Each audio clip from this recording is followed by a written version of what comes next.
Hello everyone, I'm Jay with AVING News, and good afternoon. We're here at FIX 2025 in Daegu. I'm here for an interview with the CEO and founder of IMsystem, Jin-Young Kim. Nice to meet you. Yeah, very nice to meet you.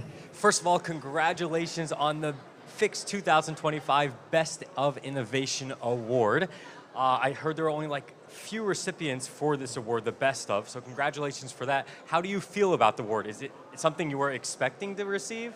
Of course, I didn't expect at all, and it's a very great honor and pleasure to receive this great innovation award of the FIX 2025. So I'm so glad and happy for it. Wonderful. Now, of course, I'm curious because I don't know what you received the award for yet. Can you please tell me a little about IMsystem in general and then about the product you received your award for? So the IMsystem, so we are like medical robotic company, and we are working on the medical robotic systems for vascular disease. So basically, currently, the interventional procedures. So the medical device tool, it's not easy to control the direction and movement in the complicated vascular network. Sure. And then also the medical team use the radiation, so it's dangerous and difficult. Okay. But our is using our robotic systems, so it provides the remote and active steering procedure systems. So that's why the medical teams can do the operations safely and easily and precisely.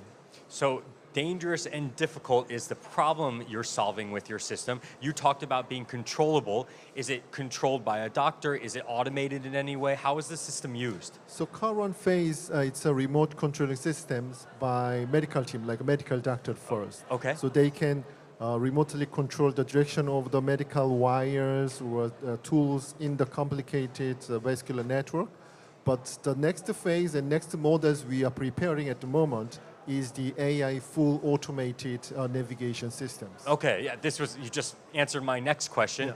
Going towards the future, being at a tech exhibition with robotics and AI being absolutely everywhere, it seems like every type of industry, regardless of what is starting to include AI, and I think AI could potentially be the most beneficial in the medical field, helping solve these issues of difficult, dangerous, taking a lot of time, so making the whole process more safe, more efficient, more comfortable for both the doctor and the patient as well. Yeah. You won an innovation award for this. This is the first time I've heard, or Best of Innovation Award. This is the first time I've heard about medical smart robotics being used for vascular disease. Is this something that other companies are developing as well? And if so, what makes yours unique? So I think we are like a first mover and first developer of that kind of systems. So we started this commercialization of this kind of innovative medical robotic system for vascular disease. So I think we are the only one in the world. Gotcha. So I've heard up until now, I've done interviews at different exhibitions, tech and medical, and I know how robotics and AI is entering the medical field, but specifically this is one of the first times it's being used in the vascular disease department, which makes it so innovative, right? Yeah. What are the big issues and trends that your company is looking towards? We already mentioned AI, of course. Is there anything else that your company, as a medical robotics company, is seeing, maybe beyond the vascular disease, potential other areas where your technology could be used, or in general, are you just focusing on vascular disease? So currently we're focusing on the vascular disease. Okay. But the biggest hurdle is actually the medical device approval. I mean, of course, it's always the same to medical device company. So in domestic medical device approval as well, and then also for other countries. So we've been trying hard to get the approval of the medical devices in the Korea and then other countries as well. Of course, unlike other industries where if you have the product and it's ready to go, you can enter the market directly. Being that it's a medical device, it takes certain certifications and approval, which is dependent on what region and country you're in, because all the laws are different as well. Yes. Was this the biggest difficulty in developing this product? Did you find it the integration or the doctor feedback, or was the product development itself pretty smooth, and now the regulation is the hard part? What was the most difficult part? Well, I mean, regulation is also a hard part, but like you said, in a technical point of view, developing the new system or new device is also important, but what I found is the more difficult and more important thing is the feedback Okay. from the medical device team. So, and medical teams, like medical doctors or hospitals. So, like, working properly is not the best options. Like, it should be working properly, but also it should be compatible with the current medical environment, medical operation environment, Right. and also reflecting the feedback from the medical teams. So we change the formation or form or phase of the systems depending on the feedback of the medical teams.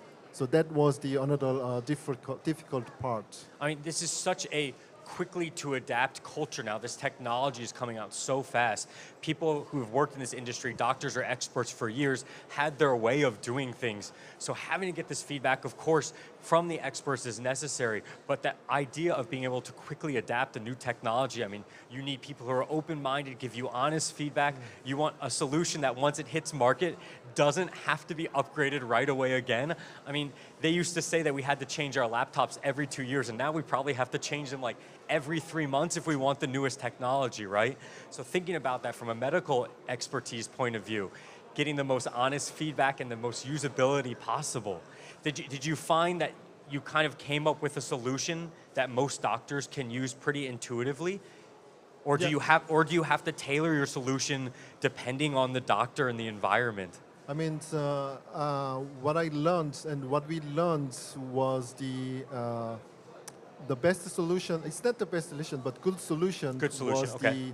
the starting early, like discussing with the medical teams and then involving medical teams into the developing process from the very beginning of the R&D process. So in the very beginning phase of the R&D process, we already started to discuss with the medical team to hear what they want and what they need. And then we reflected and then we put these ideas into our device systems from the very beginning of the R&D process. Oh, I definitely think that's the best way to go about design. Being that it's a medical device, is it already approved to be used in Korea? Are you in the POC phase, and do you have plans to go abroad with your device? So currently, we are working on the animal tests with the medical teams. Okay. And then also we are discussing with the medical device approval government institute for now. So are you going to use Korea as a test bed first? And if it does well here, do you plan to export or go abroad with your system as well? Yeah, I mean, it's not the plans from the first time. Okay. But currently, I mean, we started the medical device approval for Korea and also the USA, another country in parallel. Okay. But the time taking for that process is different. Sure. So that's why I think our product could come out in Korea first. Okay. Then it's gonna come out in other country like a few years later. Sure, that makes sense. I'm curious because being that's a medical device, the best medical devices are for all of humanity, for everyone, right? But as you said, the regulation certification process is different for every country. So kind of applying at the same time doesn't necessarily mean that you're going to enter that market at the same time. Yeah. However, Korea is such a great test bed for several things. It's so trendy, it's fast moving, it's quick to adopt new technology. So even just having a proof of concept here first will give you more brand value and trust and recognition abroad as well. Yeah. Moving on to our next question, we're here at FIX 2025. What is your biggest goal here at this exhibition? So yeah, as you know, the FIX Korea is one of the biggest exhibition in Korea. So that's why we are hoping to have another opportunity to see all the customers who's working on the medical device and also specifically the vascular disease working people and hospitals, and also the investment companies and also the government institutes who supports the R&D or the marketing stuff as well. So we are here to meet all kinds of these kind of people, as many as possible, and then we're hoping we can meet all of them here. Wonderful. So it's a great exhibition to achieve several goals, do several things here. Future plans, very brief and quick. My last topic is future plans. What do you see for the future of your company? What are you looking forward to the future of medical tech in general? Yeah, I mean, it's a simple. So I want to be a leading company of these medical device robotic systems for vascular disease. And then I want to a lot of patients to be happy with these kind of our systems. And then they don't get suffered from the vascular disease anymore with our systems. Wonderful. That's my hope. You want to help people and being a leading company in the industry. Is there anything else you would like to add to our interview today? Well, I mean, it's very also honor and pleasure to have interview with you and then with this exhibition environment. So I'm very thank you for your time and then all these kind of opportunities. Jin-Young, thank you so much, and once again, congratulations on a Best of Innovation Award here at FIX 2025. Thank you for your time. Thank you very much. Very pleasure. Thank you. Thank you.